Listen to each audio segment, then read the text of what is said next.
एक शहर की एक गली में एक पुराना मकान था। उसमें एक बूढ़ा आदमी रहता था।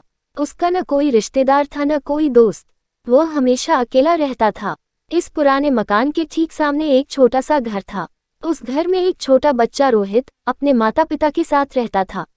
बूढ़े आदमी को बच्चे बहुत अच्छे लगते थे। वह जब भी बच्चे को देखता था प्यार से हाथ हिलाता था। छोटा बच्चा भी अपनी खिड़की में खड़े होकर जवाब में उसकी ओर देखकर हाथ हिलाता था। धीरे धीरे दोनों की दोस्ती हो गई। रोहित बूढ़े आदमी को दादाजी कहकर बुलाने लगा। दादाजी अक्सर रोहित के लिए बिस्कुट लाते थे। कभी कभी वे उसके पसंद की चॉकलेट लाकर भी उसे देते थे।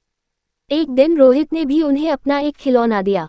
अपना टीन का सिपाही यानी टिन। दादाजी ने कहा कि वे इसे बहुत संभाल कर रखेंगे। कुछ दिनों के बाद रोहित ने देखा कि दादाजी कहीं भी दिखाई नहीं दे रहे हैं। उनके मकान को तोड़ दिया गया और वहां पर एक बेहद बंगला बनाया गया। रोहित के पिता ने उस बंगले को खरीद लिया। रोहित और उसके माता पिता बंगले में रहने लगे।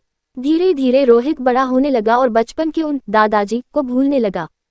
जब वह बड़ा हुआ और उसकी शादी हो गई तब उसकी पत्नी भी वहीं रहने आई। एक दिन वह अपनी पत्नी के साथ बंगले के बगीचे में हाथ से एक गड्ढा खोद रहा था। वहां वह एक बीज बोना चाहता था, तभी उसकी उंगली में कुछ चुभा। उसने खोदकर देखा तो यह उसका अपना टिन सोल्जर था जो उसने दादाजी को दिया था। उसकी तलवार की नोक रोहित की उंगली में चुभ गई थी।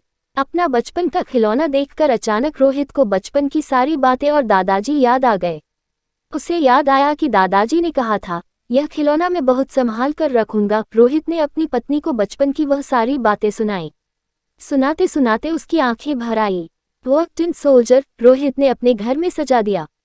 उसका यह पुराना खिलौना हमेशा उसे बचपन की मीठी यादों में ले जाता था। साथ ही उसे दादाजी भी याद आ जाते थे।